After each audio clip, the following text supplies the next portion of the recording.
परिषद के मंच पर उपस्थित और संचालन कर रही है ब्रह्मचारी प्रज्ञा सखी, ब्रह्मचारी दीपवती, मेरा सुंदर और बड़ा परिचय करके देने वाले मेरे मित्र, मेरे कल्याण मित्र नाग केटी, इस सभा मंडप में उपस्थित सभी संघ सदस्य और सभी धर्ममित्र बहनों और भाइयों, आप सभी को विनम्र अभिवादन करता हूँ। जैसा कि नागकेटी ने कहा है, हम दोनों बहुत अच्छे मित्र हैं और मित्र के बारे में बढ़ चढ़ कर बात करते हैं। ऐसा ही कुछ मुझे लगा, लेकिन मैं नागकेटी जी का बहुत बहुत पुनर्वंदन करता हूँ हमारी इस मित्रता के लिए, और जो भी हमने सफर तय किया है उसके लिए मैं आप सभी का अभिनंदन करता हूँ। आप इस मित्र परिषद में शरीक हुए, आयोजकों को धन्यवाद देता हूँ, खासकर रत्नदर्शी यहाँ पर उपस्थित नहीं है और उनकी टीम, उन्होंने मुझे आज का ये जो हमारी चौथी विरासत है, चौथी धरोहर है, हमारी जिम्मेदारी या संस्था, इसके बारे में आपके साथ संवाद करने का मौका दिया। हम समृद्धि के भूमि पर विश्व के धार्मिक आध्यात्मिक केंद्र में है। हमारा यह पुण्य कर्म है कि इस जगह पर हम भारत की मित्र परिषद ले रहे हैं। यहाँ रहते हुए, यहाँ विहार करते हुए एक विशेष अनुभूति होती है, विशेष प्रेरणा का संचार होता है और हमारे कदम बहुत सहज ही बुद्ध की ओर, धर्म की ओर और संघ की ओर तेजी से बढ़ते हैं। बाकी किसी भी जगह से यहाँ यह बात बड़ी कारगर होती है, बड़े अच्छे से होती है, बड़े तेजी से होती है।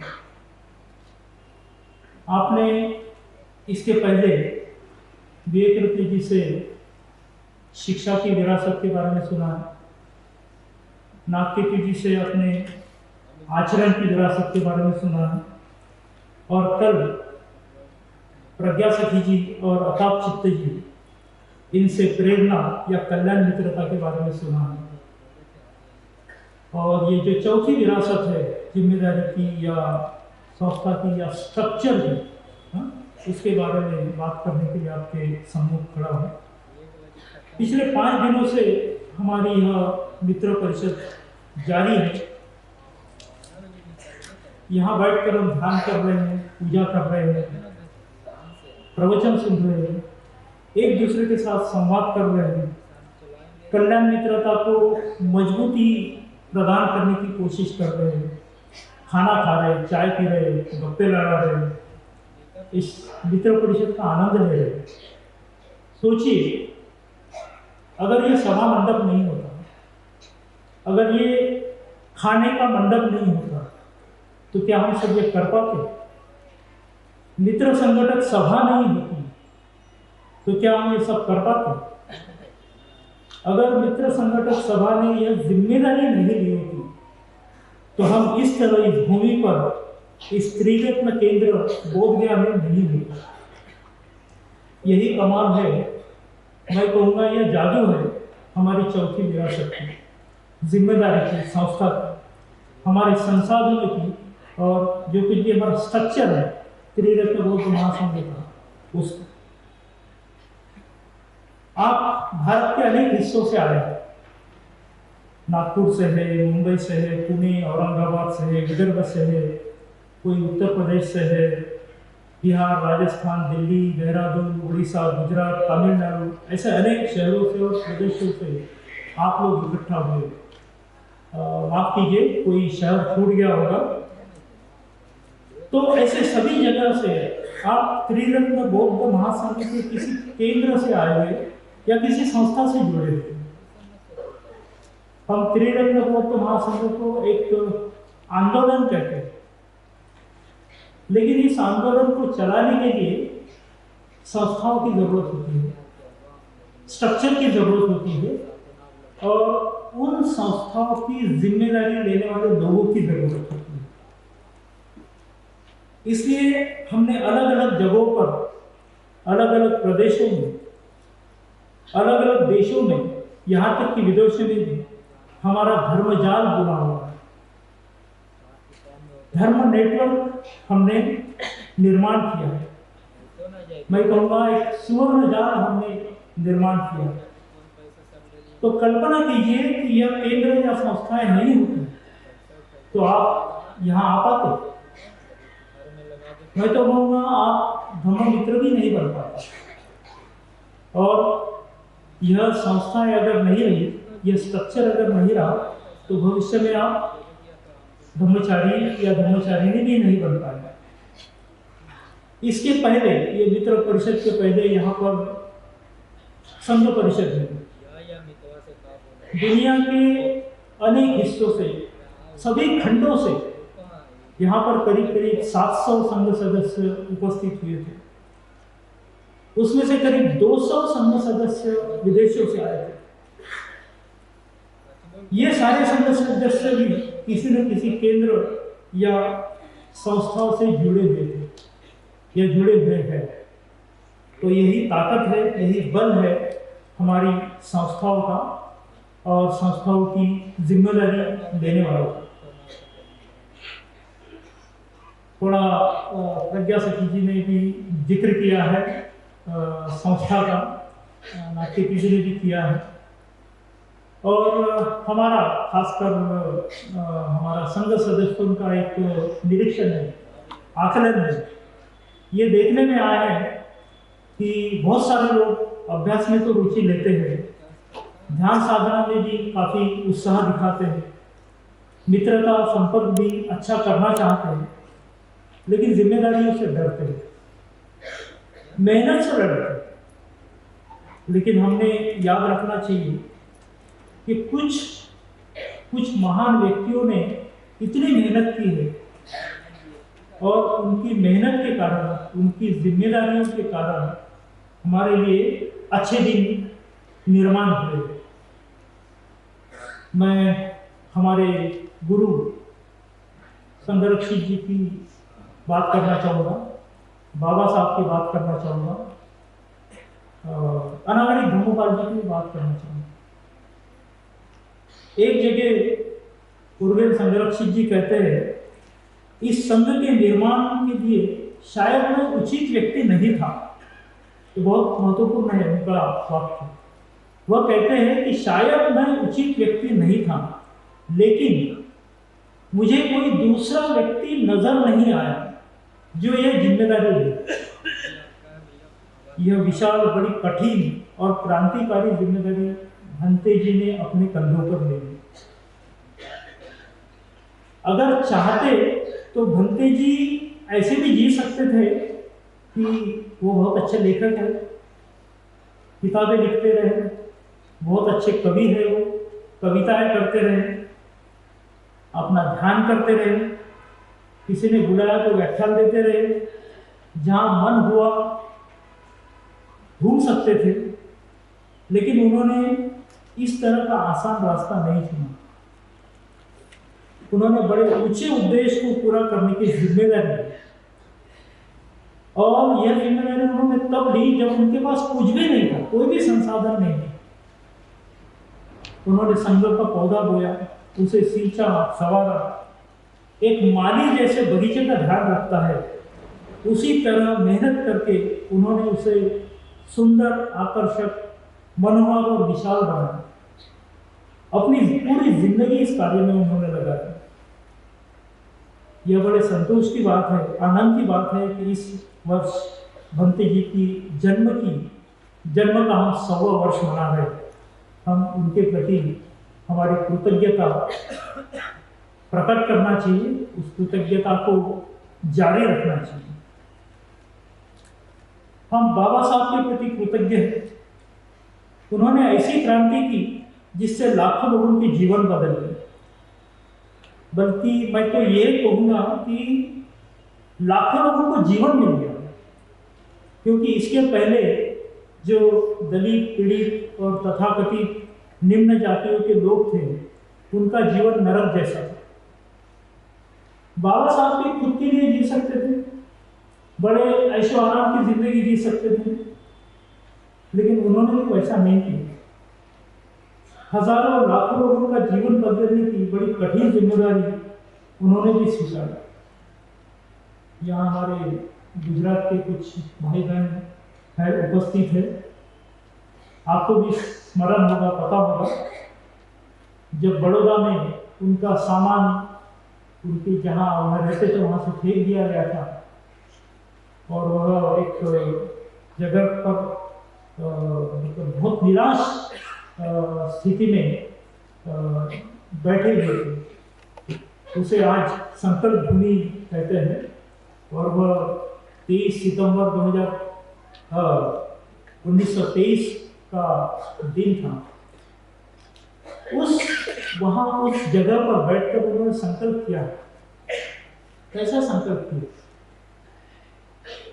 यानी सामान्य लोग या हमारे जैसे लोग भी थर्रा जाएंगे।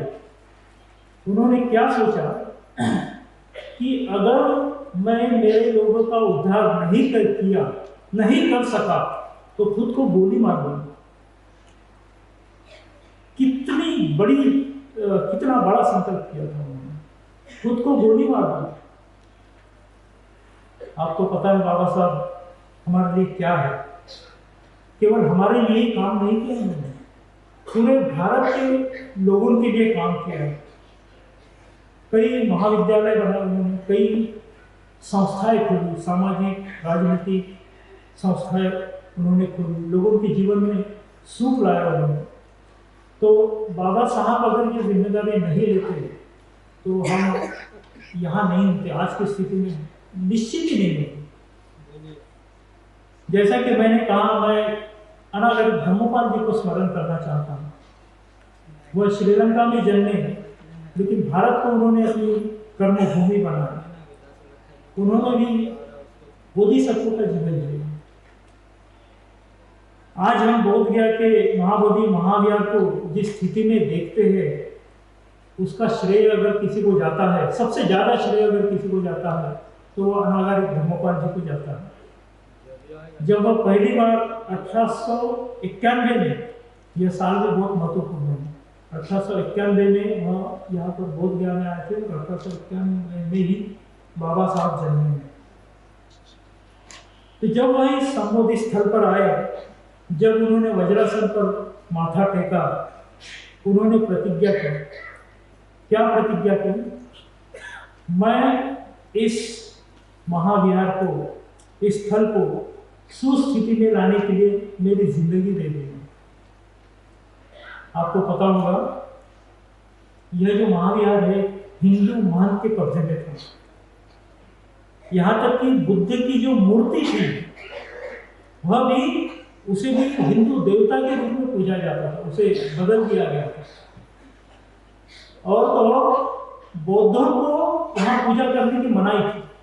आप सोच सकते हैं कितनी विपरीत परिस्थिति थी।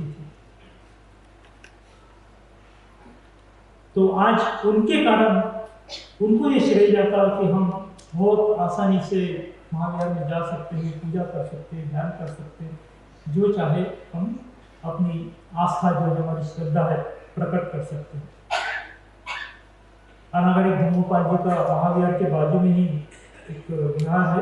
आप वहां जाकर उनके प्रति अपनी कृतज्ञता प्रकट कर सकते हैं। तो ऐसे ही महान लोग थे जिन्होंने इतनी बड़ी जिम्मेदारी निभाई। लेकिन ऐसा नहीं होना चाहिए कि कोई और जिम्मेदारी उठाता रहे और हम केवल फल खाते रहे, केवल हमारा लाभ देखते रहे। तो ये जिम्मेदारी से अब मैं थोड़ा सा संस्थाओं की तरफ आता हूँ। संस्था कैसे कार्य करती है हमारे लिए, उस पर मैं थोड़ा सा गौर करना चाहूँगा। संस्थाएं ऐसी बात है कि आप उससे छूट नहीं सकते। हमारे जन्म से लेकर मृत्यु तक हमें संस्थाओं का सहारा लेना पड़ता है। हम जब पैदा होते हैं तो हमको हॉस्पिटल लगता है, वैद्यकीय संस्थान लगता है। थोड़े बड़े हो जाते हैं, खेलने के लिए मैदान लगता है। मैदान की देखभाल कोई प्रशासनिक संस्था करती है, पंचायत हो, नगर पालिका हो, महानगर पालिका हो। तो खेलने के मैदान कोई संस्था उपलब्ध कराती है। शिक्षा के लिए शिक्षा संस्थानों की हमें जरूरत पड़ती है। नौकरी व्यापार के लिए हमें संस्थाओं की जरूरत पड़ती है। यहाँ तक कि शादी ब्याह तलाक के लिए कोर्ट या धार्मिक संस्थाओं की जरूरत पड़ती है। पैसे का व्यवहार जिसके बिना आज के जीवन में चला नहीं जा सकता, हमें बैंक जैसी संस्थाओं की जरूरत पड़ती है। कला है, संस्कृति है, विज्ञान, व्यापार, व्यवसाय, संशोधन, ऐसे जीवन के किसी भी क्षेत्र में अगर कार्यरत रहना है तो हमें संस्थाओं की जरूरत पड़ती है। यहाँ तक कि हम जिंदा है या चले गए, इसके लिए भी संस्थाओं का सर्टिफिकेट लगता है। जो पेंशनर लोग हैं उन्हें अच्छे से पता होगा, सर्टिफिकेट देना पड़ता है कि हम जिंदा है। तो इस तरह से आप अगर अपनी एक सूची बनाओगे कि बचपन से लेकर अब तक किस किस संस्थाओं से आप जुड़े हुए हैं, तो आपको बड़ा ताज्जुब होगा। ये बड़ी लंबी सूची हो जाती है।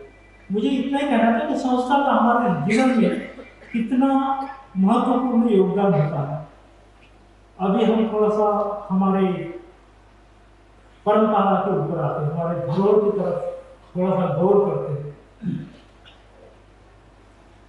मैं समझता हूँ जो संघ है, खासकर बुद्ध का संघ जो है, वह भी एक संस्था थी। अभी ठीक है, उसे हम संघ कहते हैं, आंदोलन कहते हैं, लेकिन बुद्ध ने उसके लिए नियम बनाए जिनको हम विनय कहते हैं। और संघ बनने के बाद उस विनय का पालन करते हुए संस्थागत रूप से वह संघ आगे बढ़ता गया, उसका विस्तार होता गया। बहुत सारे लोगों ने दान देकर अपनी यह जिम्मेदारी निभाई कि संघ को बड़ा कर सके। दान देना यह भी एक बहुत बड़ी जिम्मेदारी है। अलग अलग प्रकार से आप दान दे सकते हैं और अपनी जिम्मेदारी निभा सकते हैं। आपको पता होगा उस समय राजगीर में राजा बिंबिसार राज किया करते थे। उन्होंने बुद्ध को अपना जो वेणुवन है वो दिया। बहुत सारे लोग उसको विजिट किए हुए। अनाथ पिंडक ने श्रावस्ती में जेतवन दे दी। ये तो ठीक बिंबिसार राजा थे। अनाथ पिंडक बहुत बड़े धनी व्यापारी थे। तो उन्होंने वह जो वन है वो उनका नहीं था, एक जेत कुमार नाम के राजकुमार का वो वन था। उन्होंने पूरे सोने की मोहर बिछा दी थी उसमें, क्योंकि वह जेत कुमार चाहता था कि अगर आप पूरी सोना अगर बिछा देते, सोने के सिक्के बिछा सकते हो, तो मैं यह वन आपको देता हूँ। तो कई बैलगाड़ियों से अनाथ पिंडक ने सोने के सिक्के लाए और पूरे उस वन में, उस जेत वन में बिछा दिए थे। थोड़ा सा बाकी था तो वो जेत कुमार जो है वो पूरा हिल गया। उसने बोला कि इतना छोड़ दीजिए, हाँ, इसको, इस वन को मेरा नाम रहने दीजिए। तो कितने बड़े ये लोग थे, कितनी बड़ी जिम्मेदारी उन्होंने स्वीकारी थी बुद्ध के परंपरा को, बुद्ध की शिक्षा को आगे ले जाने के लिए। इसके बाद कई संघाराम बने, कई धनी व्यक्तियों ने, व्यापारियों ने, राजाओं ने ऐसे संघाराम बनाए। हाँ, संघ जहाँ रहकर आराम कर सके, अपनी प्रैक्टिसेस कर सके, साधनाएं कर सके, अभ्यास कर सके, खासकर बरसात के दिनों में। और सबसे बड़े संसाधन अगर किसी ने उपलब्ध कराया है तो वह उपलब्ध कराया सम्राट प्रियदर्शी अशोक ने। उन्होंने इतना ही नहीं किया, केवल संसाधन ही उपलब्ध नहीं कराया, उन्होंने तीसरी संगति भी भरवाई। ये धम्मदूत भेजे, कई देशों में भेजे, दूर दूर तक आप कल्पना नहीं कर सकते। ग्रीक तक उन्होंने अपने दूत भेजे थे उस समय। उसके बाद राजा कनिष्क था, जिसका राज आज का जो अफगानिस्तान है, पाकिस्तान है और भारत का पटना तक का जो प्रदेश है, तो वहाँ पर वो राज किया करते थे। सम्राट अशोक की तरह ही उन्होंने भी बहुत बड़ा काम किया है। उन्होंने भी चौथी संगीति भरवाई थी और वह श्रीनगर में भरवाई थी। श्रीनगर के पास ही एक कुंडलवन नाम का स्थल था, वहाँ पर उन्होंने चौथी संगीति भरवाई थी और उनकी राजधानी आज का जो पेशावर है, पुरुषपुर उस समय उसका नाम था, वहाँ पर उनकी राजधानी थी। तो ऐसे महान राजाओं ने बौद्ध धर्म के प्रति यह जो धरोहर है, यह विरासत है, इसको आगे बढ़ाने के लिए बहुत बड़ी जिम्मेदारी निभाई है। आपको पता होगा इसके बाद नालंदा विश्वविद्यालय का निर्माण हुआ। मैं इसके बारे में थोड़ा सा बाद में और बताऊंगा, नालंदा विश्वविद्यालय के बारे में। तक्षशिला विश्वविद्यालय का निर्माण हुआ, विक्रमशिला जैसे विद्यालयों का निर्माण हुआ और ऐसे सभी संसाधन नालंदा जैसे स्थान धम्म के केंद्र बने, धम्म के संसाधन बने, धम्म प्रचार और प्रसार होता गया, लोक कल्याण का कार्य होता गया। इतना ही नहीं, अनेक गुरुओं ने इस धरोहर को आगे बढ़ाया है, इस विरासत को आगे लेकर गए। कुछ नाम, चुनिंदा नाम लेना चाहूँगा मैं। आचार्य नागार्जुन है, जिन्हें दूसरा बुद्ध कहा जाता है। तो कितने महान हो गए आचार्य नागार्जुन, शून्यता के प्रवर्तक भी उन्हें कहा जाता है और दूसरा बुद्ध कहा जाता है। तो कितने महान गुरु होना चाहिए। असंग है, वसुबंधु है, शांतिदेव है, बुद्ध घोष है, ये तो भारत के भी, दूसरे देशों के भी बहुत महान गुरु हुए। उन्होंने भी इस परंपरा को आगे बढ़ा है, अपनी संस्कृति के हिसाब से उन्होंने आगे लेकर गए हैं। जैसे जापान के हाकुइन है, शिनरैन है, चीन के गुइनेंग है, हुएनसांग है, जिनकी भारत यात्रा बहुत प्रसिद्ध है, तिब्बत के मिलारेपा है, अतीशा है, पद्म संभव है, सोरखापा है। इन सब ने इस विरासत को बढ़ाया है, इसको समृद्ध किया है और ये विरासत हम तक बाबा साहब ने फिर से लाया है।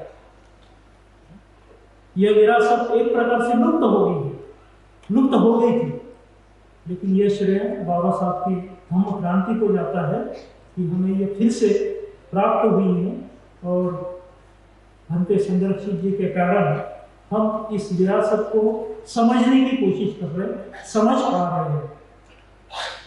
तो इन सभी बोधिसत्वों, गुरु, आचार्य, राजाओं, व्यापारी और धनी लोगों ने जो जिम्मेदारी निभाई, उनके प्रति हमारी कृतज्ञता बनी रहनी चाहिए। तो अभी मैं फिर से थोड़ा सा संस्थाओं की तरफ आता हूँ। दो तरह की संस्थाएं होती है, ठोस मायने में, तीन तरह की होती है। एक भौतिक कार्य को सुचारू ढंग से आगे ले जाने के लिए भौतिक प्रकार की संस्थाएं होती हैं। दूसरी धार्मिक या आध्यात्मिक संस्थाएं होती हैं और तीसरी मिश्र रूप की संस्थाएं होती हैं, जो यह दोनों प्रकार का कार्य करती हैं। तो भौतिक संस्थाओं की भी हमें बहुत ज़रूरत है। जैसे कि मैंने इसके पहले कहा है, जन्म से लेकर मृत्यु तक हमें अनेक संस्थाओं की जरूरत पड़ती है। लेकिन ऐसी संस्थाएं भी हमारे धार्मिक विकास का आधार बन सकती हैं, ये हमें ध्यान में रखना चाहिए, अगर उसका हम सही उपयोग कर पाए तो।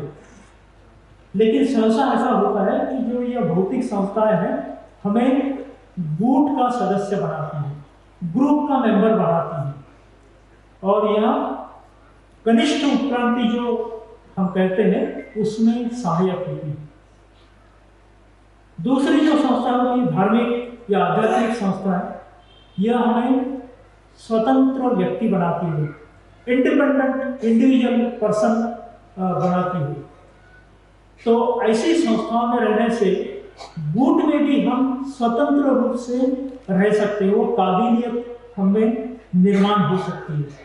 मैं कह रहा हूँ निर्माण हो सकती है, तो हमें निर्माण करना पड़ता है। ऐसा भी हो सकता है धार्मिक संस्था में भी रहो और ग्रुप के सदस्य जैसे रहो, तो हमें कोशिश करना चाहिए कि हम एक स्वतंत्र व्यक्ति करके बने रहें। और ऐसी जो संस्थाएं होती हैं हमारे जो उच्च उत्क्रांति होती है उसके लिए सहायक होती है। तीसरे प्रकार की संस्था है जो मिश्र रूप से होती है, जैसे आप देख रहे होंगे ये बीटीएमसी है, बोध गया टेम्पल मैनेजमेंट कमेटी, यह धार्मिक संस्था भी है और प्रशासनिक संस्था भी है। हमारी दीक्षा भूमि स्मारक समिति है नागपुर में, वह एक शैक्षणिक संस्था भी है और धार्मिक कार्य भी करती है।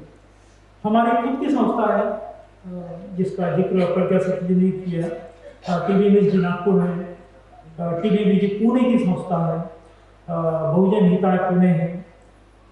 विदेशों में भी हमारी करुणा इंग्लैंड की संस्था है, करुणा जर्मनी की संस्था है, नागपुर में और नागार्जुन ट्रेनिंग इंस्टीट्यूट भी है। यह मिश्र स्वरूप की संस्थाएं हैं। तो इन सभी संस्थाओं की हमें जरूरत हुई है। अभी मैं हमारे आंदोलन में कैसी संस्था है उस पर आता हूँ और मुझे थोड़ा सा आधार हुआ है, लाभ हुआ है।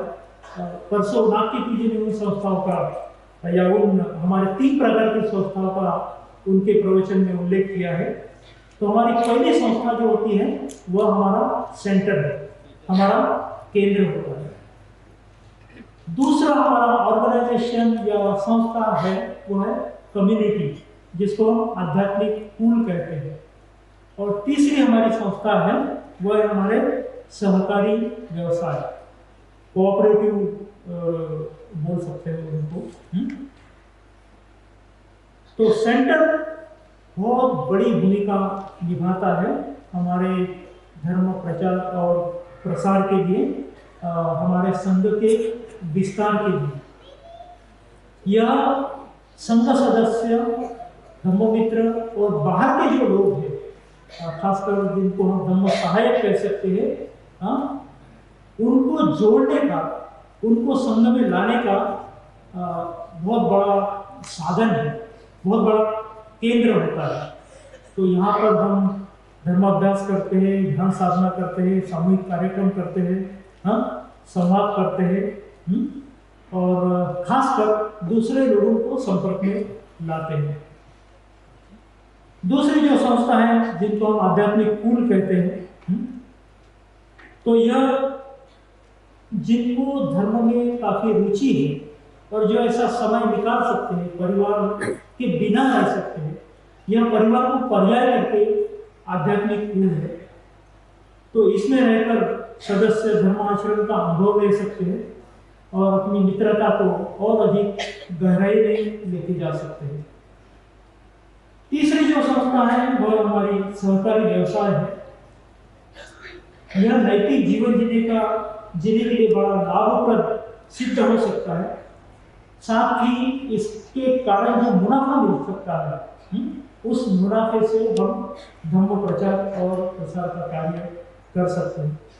लेकिन भारत में यह हमारा दुर्भाग्य है कि ये जो दूसरी और तीसरी प्रकार की हमारी जो संस्थाएं हैं वह यहाँ पर ज़्यादा पनप नहीं पाई।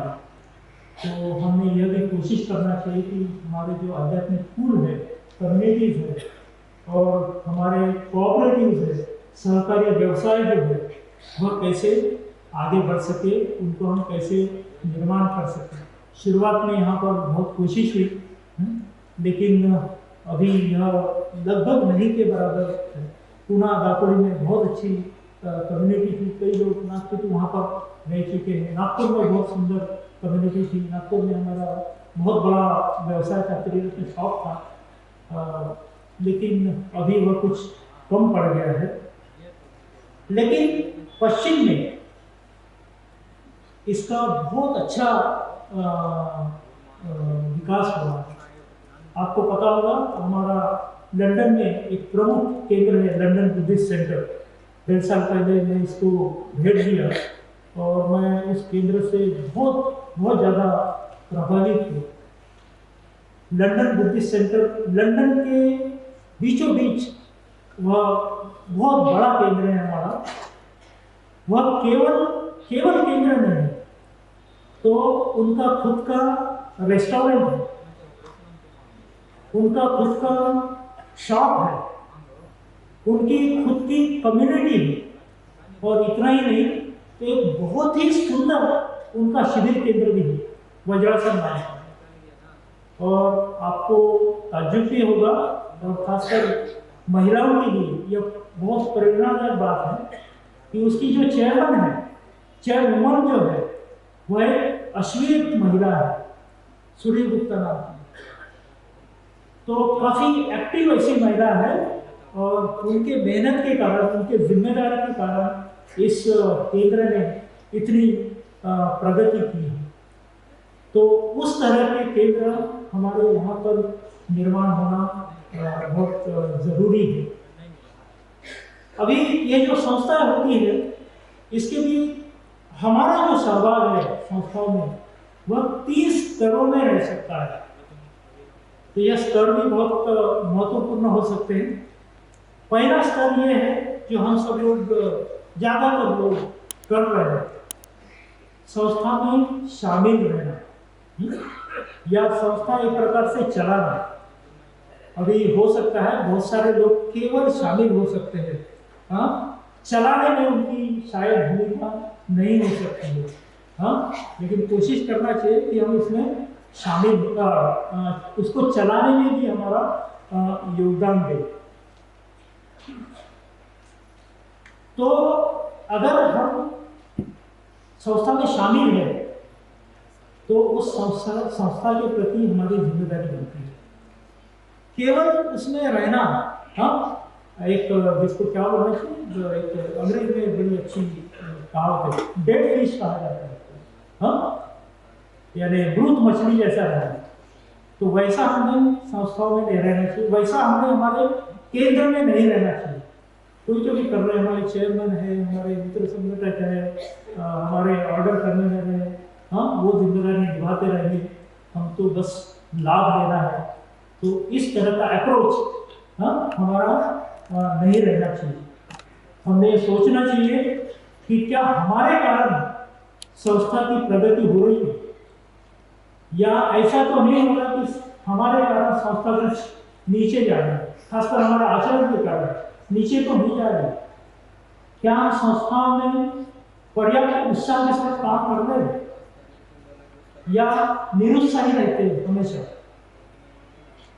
हम संस्था के लिए बोझ तो नहीं बने, दूसरे लोग हमारे लिए काम करते रहते हैं, हाँ, और हमारे संसाधन उपयोग में लाए जाते हैं। ऐसा तो नहीं कि केवल आर्थिक हितों को ध्यान में रखकर उसमें शामिल हैं। ऐसा भी नहीं होना चाहिए कि हम केवल किसी पद प्रतिष्ठा, सम्मान या हमारा अहंकार बढ़ाने के लिए या अहंकार को बरकरार रखने के लिए तो उस केंद्र में शामिल नहीं है। क्या हम केवल दिखावे के लिए तो नहीं है? तो इन सभी बातों का हमें विचार करना चाहिए, क्योंकि हम सभी लोग हमारे केंद्र में, हमारे संस्था में शामिल है, हमारा उसमें सहभाग है। तो इन सारी बातों पर हमें गौर करना चाहिए। तो एक एक्टिव मेंबर करके हम कैसे रह सकते हैं हमारी संस्था में, यह कोशिश हमारी जारी रखनी चाहिए।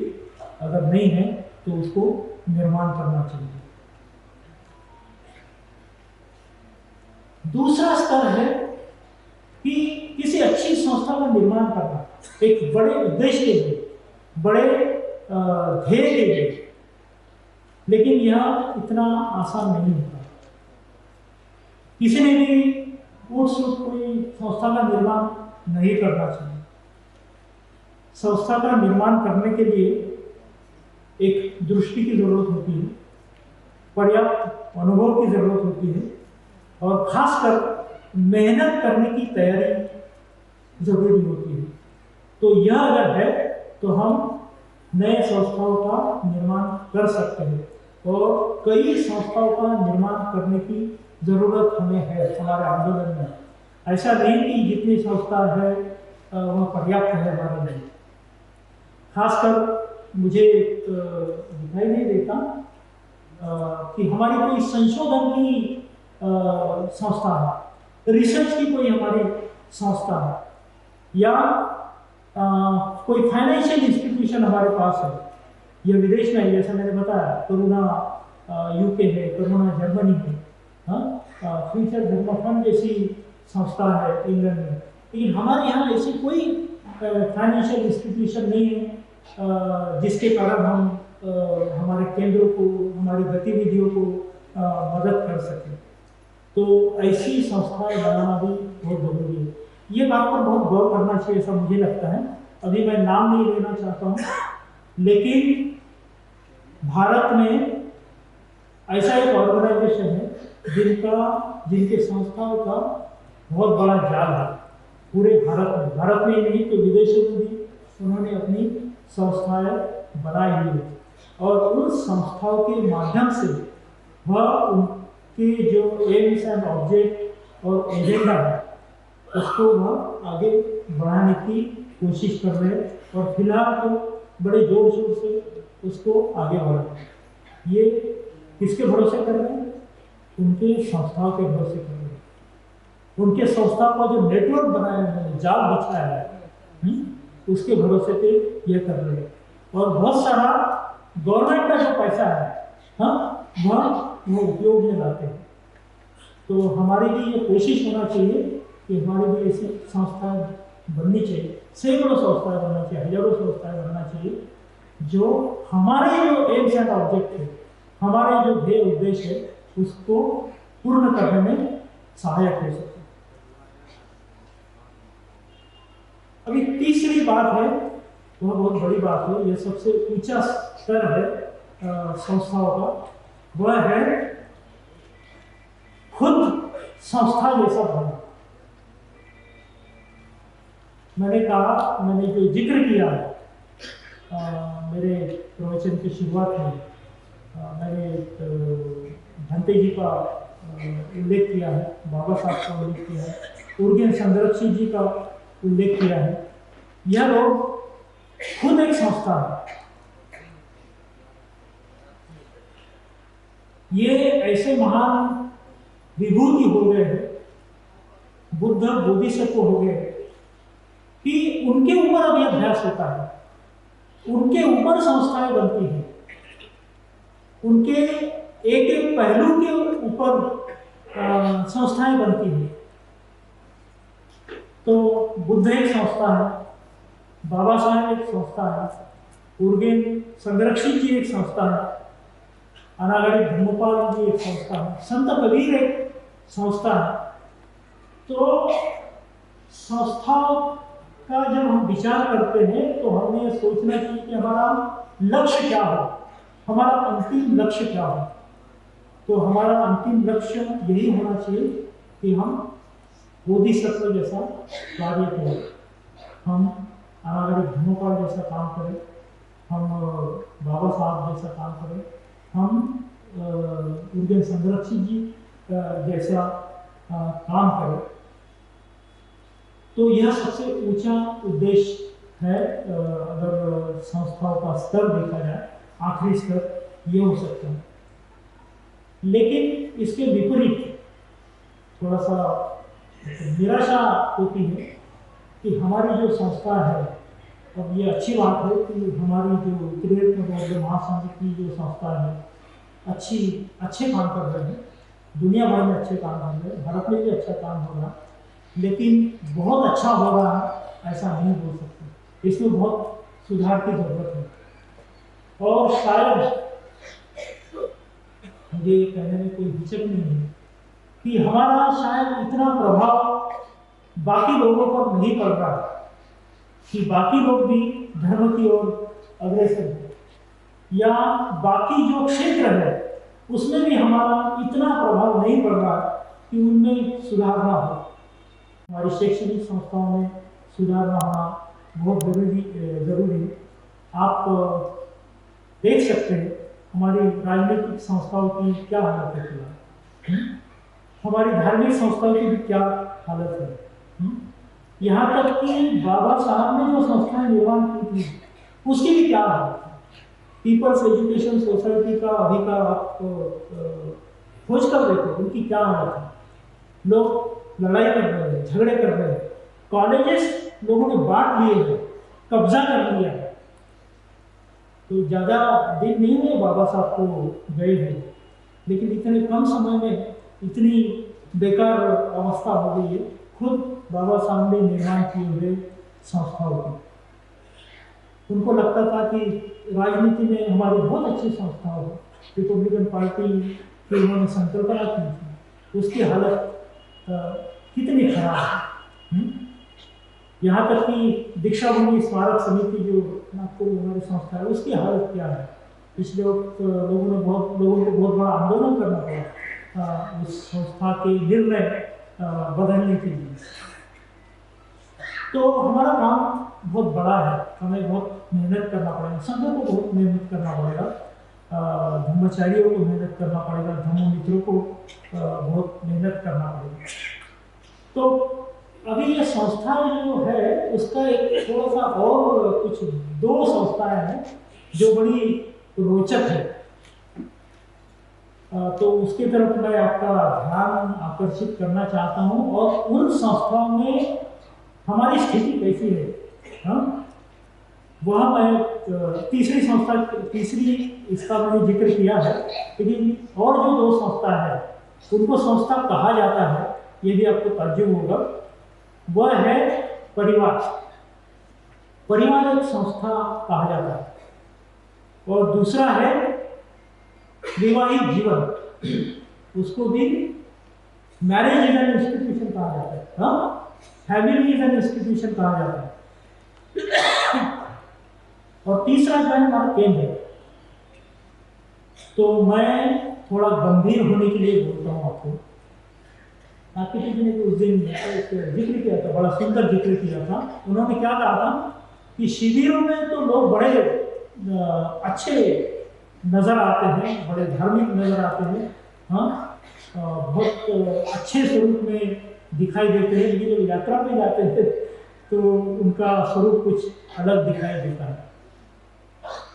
तो परिवार में आप कैसे हैं, घर में आप कैसे रहते हैं, आपके बच्चों के साथ कैसे रह सकते हैं, बीवी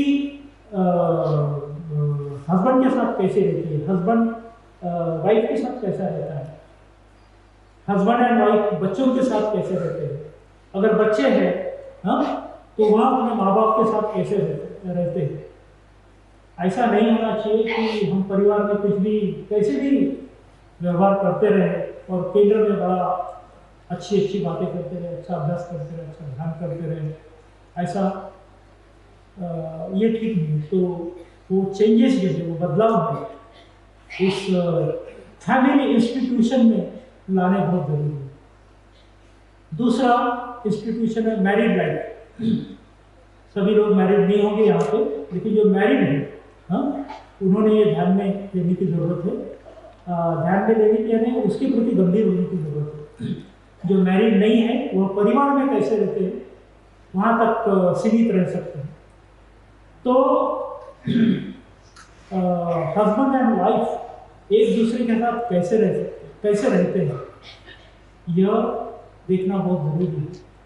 उसमें जहाँ तक मैं देखता हूँ, मेरे बहुत सारे दोस्तों को देखता हूँ, बहुत सारे परिवारों को देखता हूँ, बहुत सारे मेरे रिलेटिव्स को देखता हूँ, तो बहुत निराशा होती है। तो हस्बैंड और वाइफ ने एक दूसरे के साथ कैसा रहना चाहिए, यह बड़ा गंभीर विषय है। तो धर्म का आपके मैरिड लाइफ पर प्रभाव होना चाहिए। बहुत बार उल्टा होता है, परिवार या ये मैरिड लाइफ का हमारे धर्म जीवन पर प्रभाव ज़्यादा दिखाई देता है और हमारा धर्म जीवन दोलायमान हो जाता है, डावाडोल हो जाता है, जबकि होना उल्टा चाहिए। धर्म जीवन के कारण हम परिवार में जो रहते हैं और जो वैवाहिक जीवन जीते हैं, हाँ, उसमें सुधार होने की बहुत ज़रूरत है। तो ये 3 इंस्टीट्यूशन से आप भाग नहीं सकते। हमारा पारिवारिक जीवन, हमारा वैवाहिक जीवन और तीसरा हमारा केंद्र, क्योंकि आप सब धर्म मित्र है, तो इसके प्रति हमें काफ़ी गंभीर होने की ज़रूरत है। तो अभी मैं और एक जरी कहा था, जरी उल्लेख किया था मैंने, उसके ऊपर मैं वापिस आता हूँ कि हमारी कोई संस्था कैसे बढ़ती है, किस ऊंचाई तक जा सकती है, लेकिन उसका पतन भी कैसे हो सकता है, इसका बहुत सुंदर और सबसे बड़ा उदाहरण अगर कोई होगा तो वह है नालंदा विश्वविद्यालय का उदाहरण। तो नालंदा विश्वविद्यालय का कैसा विकास हुआ और कैसा पतन हुआ, हाँ, इस पर गौर करना चाहिए ताकि हम उससे सीखें कि हमारे संस्थाओं का पतन नहीं होना चाहिए, उसका विकास ही होते रहना चाहिए। तो सबसे पहले इसकी शुरुआत कैसे हुई नालंदा विश्वविद्यालय की? आपको इसका इतिहास जान के बड़ा ताज्जुब होगा, बहुत रोचक इतिहास है। तो नालंदा यह जो स्थल है,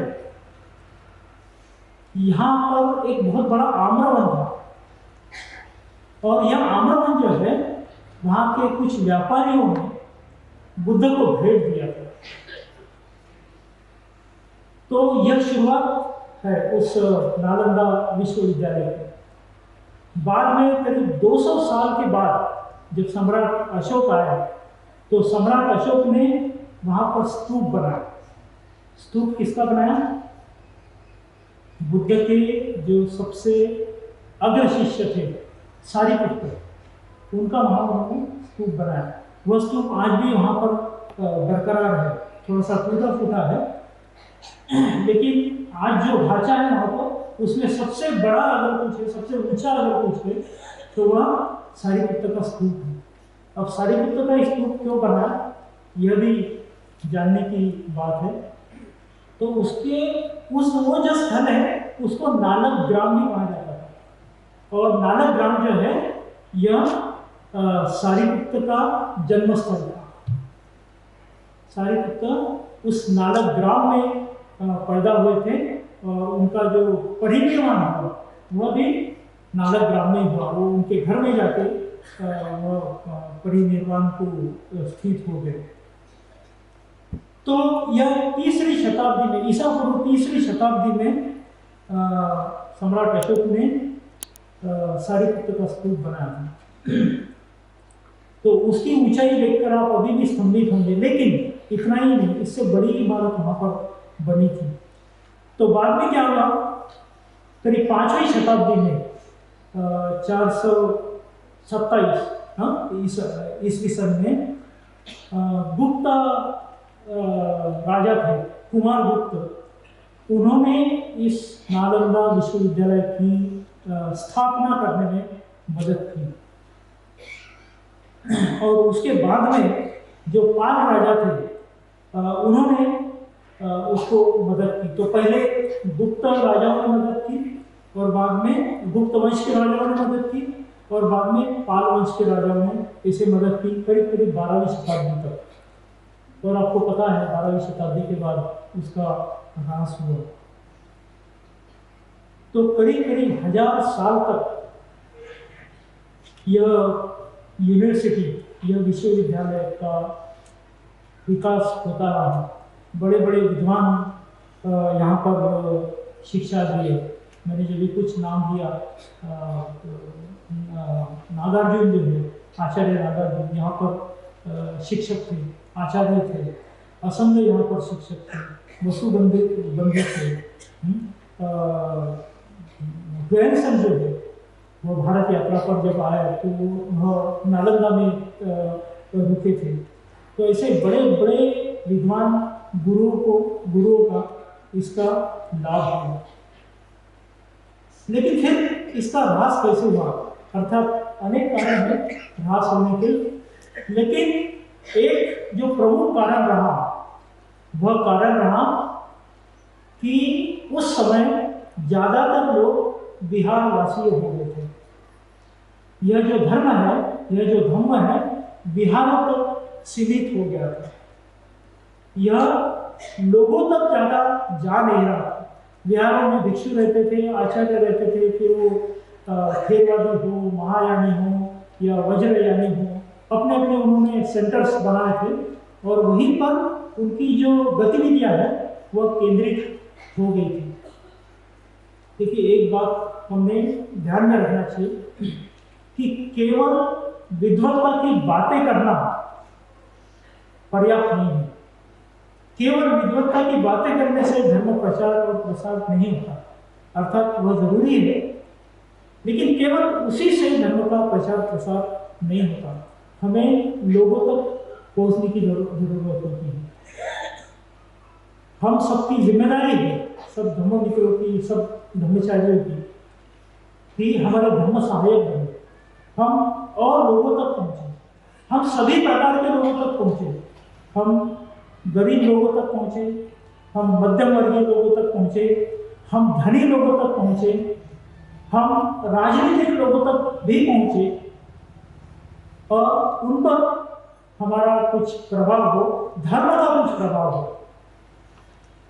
देखिए, नालंदा विश्वविद्यालय की स्थापना 5वीं शताब्दी में हुई थी, जैसा मैंने बताया, 14वीं शताब्दी तक वह विश्वविद्यालय टिका रहा। भारत देश की प्रतिमा जो थी उस समय, या भारत का गौरव जो था, मुझे बार बार यह मेरी धारणा पक्की होती जा रही है कि भारत जैसा दुनिया में कोई दूसरा देश नहीं था। भारत केवल आध्यात्मिक शिक्षा का केंद्र नहीं था, तो भारत पूरी शिक्षा का केंद्र था। नालंदा विश्वविद्यालय में केवल धार्मिक शिक्षा नहीं पढ़ाई जाती थी। नालंदा विश्वविद्यालय में दूसरे धर्मों का भी अध्ययन होता था। नालंदा विश्वविद्यालय में अल्केमी, जिसे हम केमिस्ट्री कहते हैं आज के भाषा में, रसायन शास्त्र, उसका अभ्यास होता था। नालंदा विश्वविद्यालय में एस्ट्रोनॉमी, जिसे हम कहते हैं खगोल शास्त्र, उसका अभ्यास होता था। इतिहास का अभ्यास होता था, फिलोसॉफी का अभ्यास होता था, वैद्यकीय क्षेत्र है उसका अभ्यास होता था। तो केवल धर्म का अभ्यास नहीं होता था और दुनिया भर के लोग वहाँ पर अभ्यास करने के लिए आते थे। हाँ, तो वह धर्म केवल धर्म का केंद्र नहीं था, तो वह शिक्षा का केंद्र था, सभी शिक्षा का केंद्र था। अभी जो मॉडर्न यूनिवर्सिटी निर्माण हुई है, मैं केवल 4 यूनिवर्सिटीज का उल्लेख करता हूँ। एक Massachusetts university institute of technology है, हमारे कुछ लोगों को पता होगा, वो यूएसए में है। हार्वर्ड यूनिवर्सिटी है, वो भी यूएसए में, अमेरिका में। ऑक्सफोर्ड यूनिवर्सिटी और कैम्ब्रिज यूनिवर्सिटी इंग्लैंड में है। यह सारी यूनिवर्सिटी करीब 13वीं 14वीं शताब्दी के बाद शुरू हुई। तो कितने बड़े गौरव की बात थी भारत के लिए। नालंदा विश्वविद्यालय 5वीं शताब्दी में निर्माण हुआ था और सारे दुनिया भर के लोग यहाँ पर शिक्षा लेने आते थे।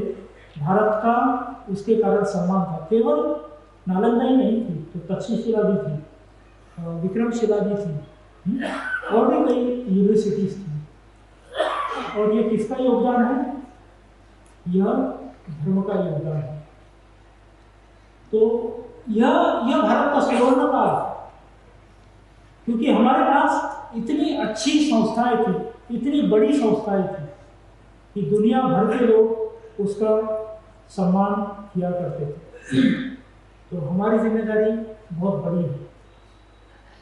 हमारी जिम्मेदारी है हमारी संस्थाओं को कारगर रूप से चलाए, उसका विकास करें, नए संस्थाओं का निर्माण करें, ताकि यह आंदोलन चलता रहे, बरकरार रहे। जैसा 12वीं, 13वीं, 14वीं शताब्दी में लुप्त हो गया, वैसा न होने पाए।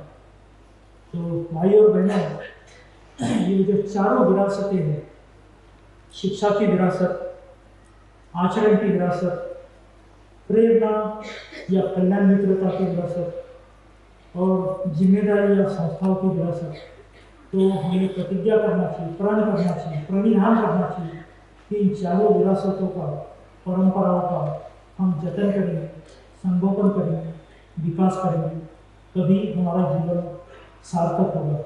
आप सभी ने शांति से ध्यान से सुना, इसके लिए बहुत बहुत धन्यवाद। जय जय।